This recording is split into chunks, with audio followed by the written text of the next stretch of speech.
kuncinya time management. Jadi buat teman-teman semuanya, time management penting supaya alokasi waktunya kalian itu bisa efektif juga bisa efisien.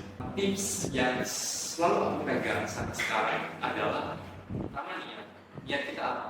Kedua adalah usaha. Terus selanjutnya adalah coba sabar. Proses kita nggak mudah. Pasti ada up and down ketika kita berproses.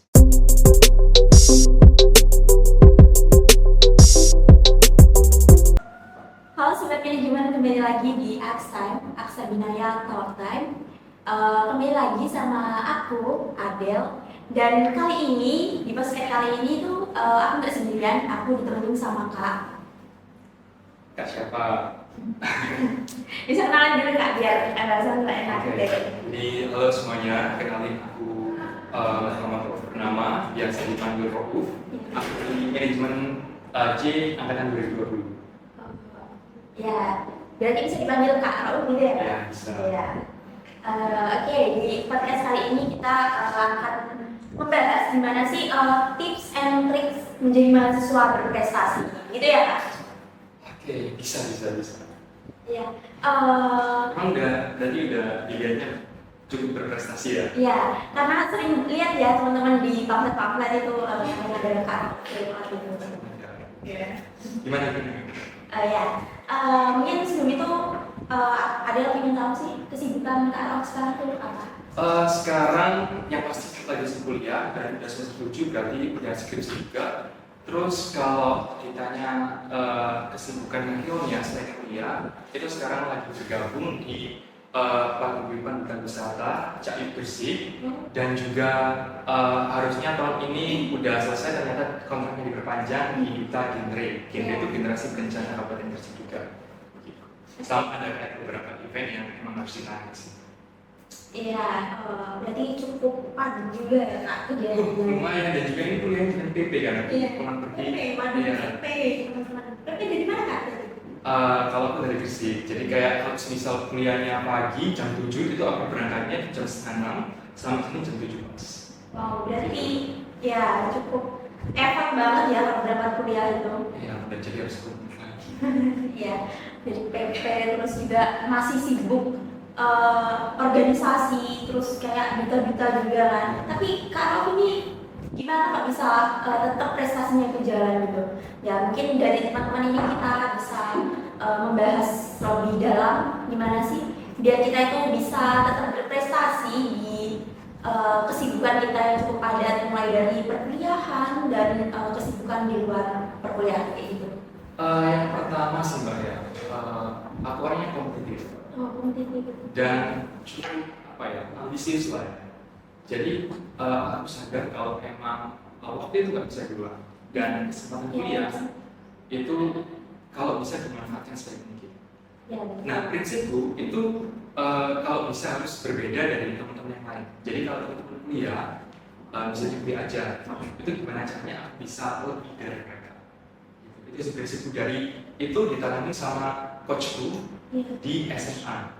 Jadi aku waktu SMA itu sering lomba speech atau pidato bahasa Inggris. Nah itu emang bimbingannya itu emang benar-benar seketat itu. Jadi kalau mau event itu 2 minggu sebelumnya itu harus benar-benar nggak masuk kelas sama sekali. Jadi bayangin kalau teman-teman yang lain kan masuk kelas ya belajar, kita bimbingannya juga di ruangan, kadang di lapangan, di pinggir jalan. Jadi kita latihan speech itu juga kadang ada track level, bisa kadang-kadang juga di atas genteng, itu bisa biasa banget. Kalau di lingkungan kayak gitu, apa bisa fokus gitu? Karena itu tantangannya. Jadi gimana caranya waktu speech kan kadang-kadang kan kita prepare dari hari-hari sebelumnya. Nah, kalau kita masuk final atau babak selanjutnya, itu sering kali kita ketemu sama standar speech, dimana kita dikasih topik dadakan, dikasih waktu 30 menit. Nah, itu lagi orang-orang yang lihat, terus ada karakter lewat, itu adalah tantangannya kita. Kan namanya lomba pasti ada kayak nyorakin, apalagi betul di depan gitu sih. Jadi itu tantangannya.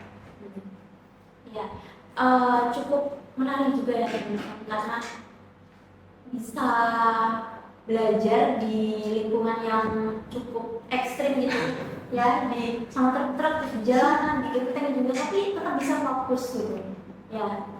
Hebat sekali nih Kak Raffinya ya. Wah, Iya, lanjut nih ke pertanyaan selanjutnya nih ya. Gimana sih Kak Rauf itu gimana caranya biar tetap seimbang gitu? Kan itu udah padat banget, tapi kok bisa masih sempat ikut lomba kayak gitu? Kan udah kuliah, udah ikut organisasi gitu, terus PP juga, kok masih ada waktu gitu? yang kunci utamanya itu time management sih Mbak. Jadi kayak kalau biasanya aku kayak sebelum tidur itu nulis apa ya, to-do list lah istilahnya untuk 1-2 hari ke depan.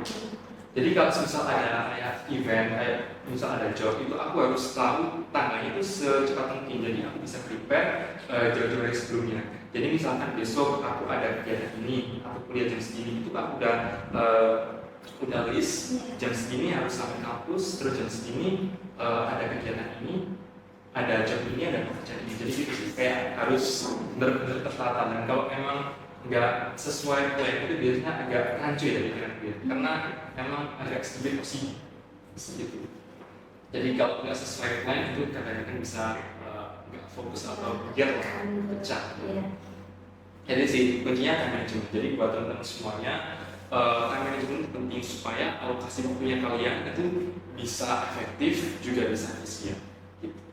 Iya, betul banget itu ya. Jadi teman-teman bisa nyiapin dulu ya listnya untuk ke depannya itu mau kayak gimana biar lebih tertata juga ya Kak gitu. Mungkin Kak Arif ini ada tips and trick gitu biar gimana sih untuk mencapai akademisnya gitu, prestasinya. Tips and tricknya itu gimana? Kembali lagi sih Mbak, aku orangnya sangat kompetitif dan kalau bisa harus perfect di segala hal. Jadi misalkan di waktu yang sama harus seimbangin antara kuliah, pendidikan lah ya, sama event atau organisasi di luar. Jadi salah satu contoh ya dari aku SD itu udah sering banget menghadapi sesuatu itu langsung 2 hal. Jadi misalkan aku ujian ini, terus ada kegiatan ini, itu waktunya barengan. Dan karena emang udah dari kecil udah dipuskat gitu, jadi otomatis aku tahu kalau ini waktunya belajar untuk pendidikan, kalau ini latihan untuk event lomba organisasi. Gitu. Jadi intinya ya tahu dulu passion kita di mana. Dan yang aku tahu adalah pendidikan. Terus tadi kalau kita udah tahu passion kita, otomatis segala sesuatunya itu akan terpenuhi. Gitu. Jadi nggak ngawur gitu lah. Mau ikut ini. Jadi kayak seakan-akan emang sibuk, tapi nggak produktif. Jadi kita harus benar-benar selektif memilih apa yang emang benar-benar sesuai sama kemampuan kita. Gitu sih. Iya, benar juga teman-teman, karena itu salah satu juga buat kunci keberhasilan kita juga ke depannya ya. Lanjut nih ke pertanyaan selanjutnya ya Kak. Oke, mungkin dari Kak Rauf ini bisa sedikit menceritakan bagaimana perjalanan menuju prestasi akademik yang luar biasa sebagai seorang mahasiswa. Jadi kayak awal mulanya itu gimana? Kok bisa sampai sebelum prestasi itu? Ini agak panjang ya kalau diceritain ya, karena aku pertama kali itu waktu SMA ya, aku mulai dari SMA aja. Itu SMA sebenarnya kebetulan. Jadi aku sama temanku, ada salah satu sahabatku, itu kita kemana-mana bareng. Nah di SMA, ya bestie lah ya istilahnya. Di SMA itu ada yang namanya program Fun English Club. Jadi kita program untuk belajar bahasa Inggris lah istilahnya. Nah emang dari awal masuk sana itu udah nanti buat ikutan itu. Nah tapi di FEC lah, Fun English Club FEC itu ada 3 cabang. Nah salah satu cabangnya adalah Fun English Debate and Speech. Jadi di sana kita belajar bagaimana pidato ataupun berbahasa Inggris. Nah awalnya aku nggak tahu kalau aku didaftarin sama temanku itu. Jadi sebenarnya aku didaftarin sama temanku. Jadi namanya Sultan, jadi dia yang daftarin. Udah gue daftarin, lo buat ini, teman tahu ini kan ini, kok katakan sih kan gitu ya dalam artikel itu.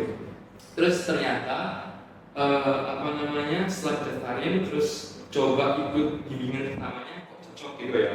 Dan aku lihat beberapa seniorku yang ikut itu benar-benar apa ya, udah kayak jadi legend gitu. Jadi udah seniorku udah namanya Alam Fernanda, halo Mas Alam. Jadi dibikin banner kayak gede banget, ditulis The Legend of Unbel Persib. Jadi sekolah namanya Unbel Persib dibikin banner gede banget pokoknya. Berarti bannernya kakak gitu ya? Wajah seniorku, karena waktu itu masih kelas 10 ya. Jadi setelah daftarin itu dan tahu ada beberapa senior yang udah berhasil dan dibikin banner kan bangga ya. Terus aku coba ikut event pertama tahun 2017 itu gagal Bang, karena emang apa namanya masih pertama dan kayak kurang paham bener itu gimana speech yang bener itu gimana. Terus lomba kedua juga gagal. Terus akhirnya lomba ketiga udah mulai masuk babak semifinal. Terus akhirnya keterusan sampai sekarang kan. Jadi hitungannya aku dari SMA sampai sekarang itu udah 7 tahun di dunia speech ini. Itu cuma menang hitungannya itu cuma 3-4 kali menang. Sisanya kadang mau masuk final nggak jadi karena regulasi berubah. Pernah juga mau masuk 3 besar tapi ada kekeliruan, jadi yang masuk 3 besar yang nomor 3 itu nama sekolahku, tapi namaku yang bawah nomor 4, jadi ketuker gitu. Ternyata dikonfirmasi dari panitianya emang ada kesalahan, jadi nggak jadi lolos. Terus pernah juga lomba yang harusnya masuk babak final tapi apa namanya dirubah regulasinya, jadi nggak jadi lolos. Terus pernah juga curang sama panitianya, banyak banget kok, maksudnya handle ketika aku lomba. Tapi poin yang bisa teman-teman ambil adalah aku nggak pernah berhenti di saat aku gagal. Karena kalau kita gagal dan kita berhenti, kita nggak pernah tahu apa ya istilahnya hadiah indahnya gimana. Dan dari aku belajar selama itu, aku bisa ngerasain atau impactnya sekarang. Gimana aku paham gimana caranya apa ya di depan panggung. Karena dulu kan nggak banyak ya, maksudnya orang yang berani ngomong di depan panggung, apalagi di lomba kayak jago gitu. Jadi istilahnya pasti perjalanannya penuh tantangan ya, tapi ya gimana caranya mental kita kuat.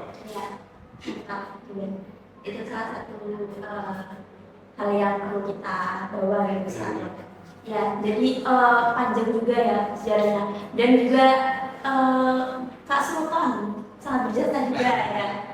Terus Kak Alkom juga sudah gagal berkali-kali tapi nggak pernah itu berhenti nyoba lah ya, jadi terus coba terus.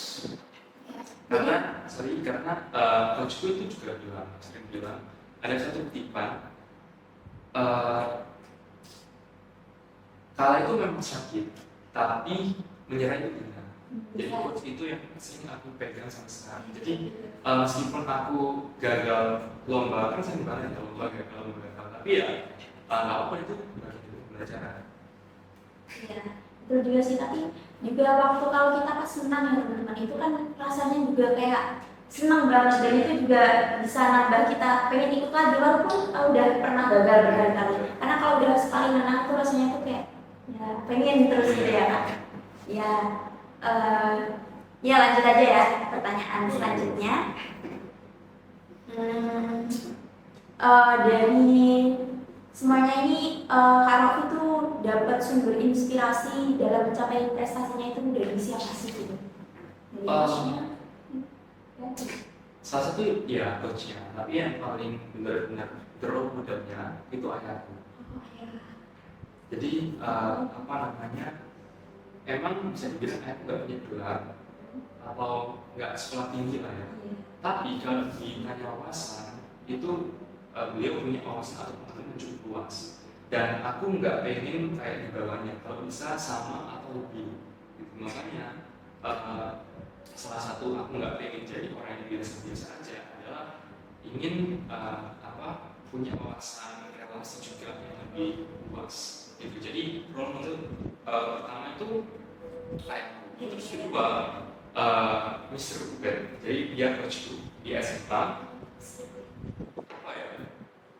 Aku melihat beliau itu orang yang nggak pernah menyerah, selalu menginspirasi murid-murid.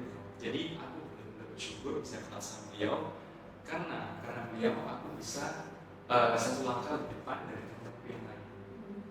Ya. Jadi sumber inspirasinya itu dari ayah dan coachnya gitu ya kita. Ya kalau sudah bahas orang tua ya mungkin itu juga salah satu buat kita tambah semangat gitu ya. Kalau orang tua itu pasti gitu. Dan juga doa orang tua juga pasti sangat lanjut juga. Makanya Kak Rofi ini ya berprestasi gitu. Mungkin dukungan dari ayahnya gitu. Oke, lanjut lagi pertanyaan selanjutnya.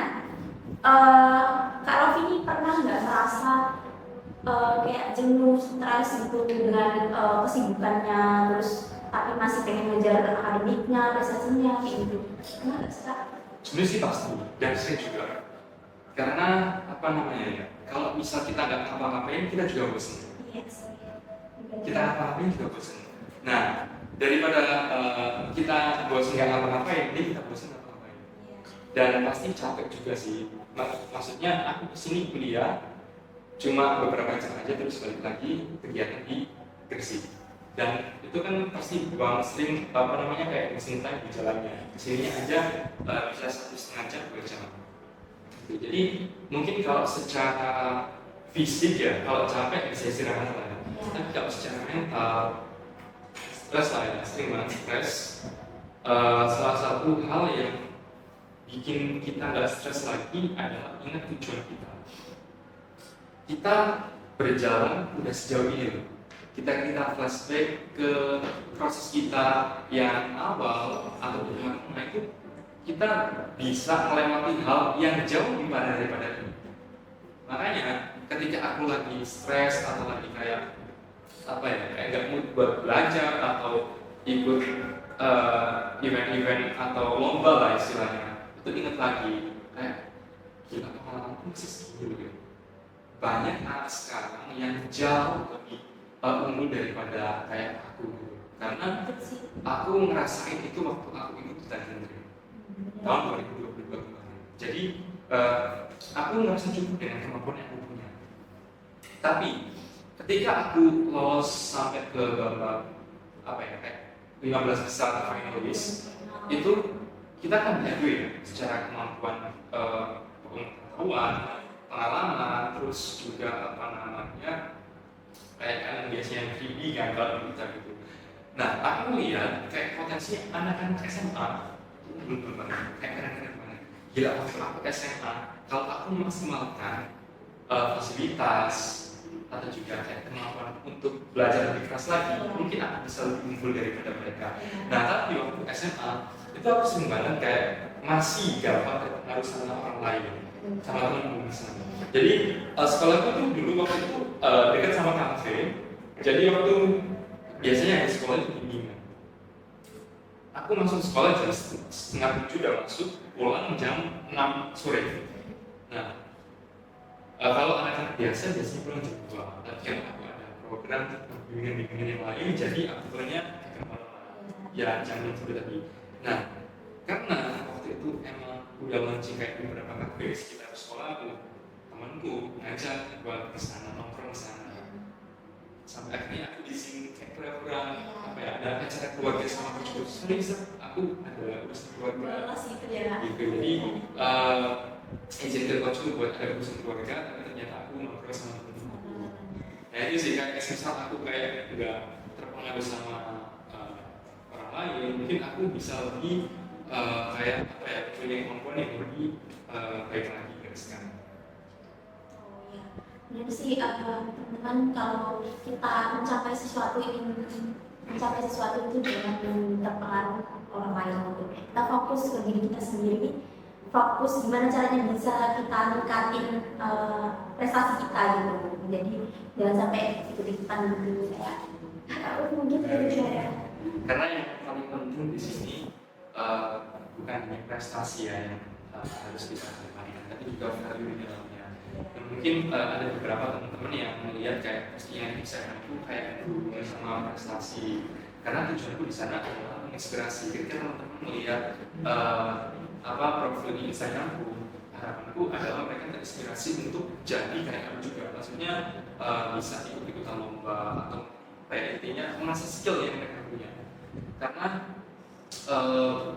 kalau kita nggak bisa memberikan manfaat dari orang lain kan nggak ada artinya kan. Gitu. Jadi selain prestasi, value hidup kita itu lebih dikedepankan. Iya. Ya mungkin idenya kalau apa nih biar teman-teman bisa film, scroll gitu ya, bisa follow juga ya. Boleh, langsung aja dicek Rauf Purnama PRNM. Gampang. Ya. Ya nanti bisa di follow ya teman-teman, bisa dicek juga prestasinya kalau. Oke, mungkin bisa lanjut ya Kak ke pertanyaan selanjutnya.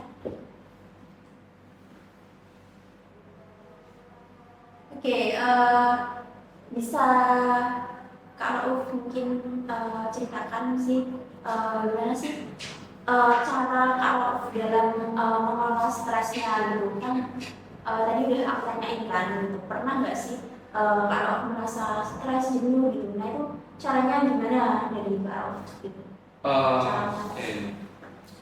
Kalau cara ketika lagi jenuh sama kehidupan, itu yang sering aku lakuin adalah nge-break dulu kegiatan. Jadi kita stop dulu sama dengerin musik biasanya.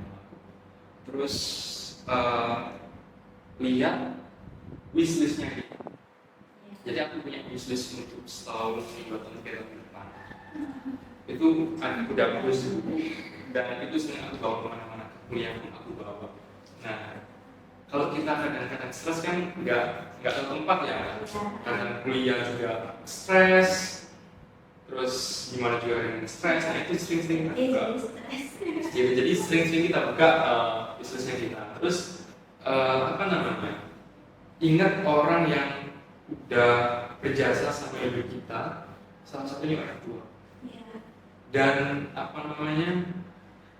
prinsipku itu niat kita apa untuk melakukan sesuatu. Jadi kembali lagi ke niat. Kalau kita meskipun udah stres, udah gak jenuh banget, tapi kalau niat kita bermanfaat untuk diri kita dan juga orang lain, itu pasti kayak udah gak apa-apa, pasti ini bakal selesai, pasti bakal ada jalan lebih baik lagi.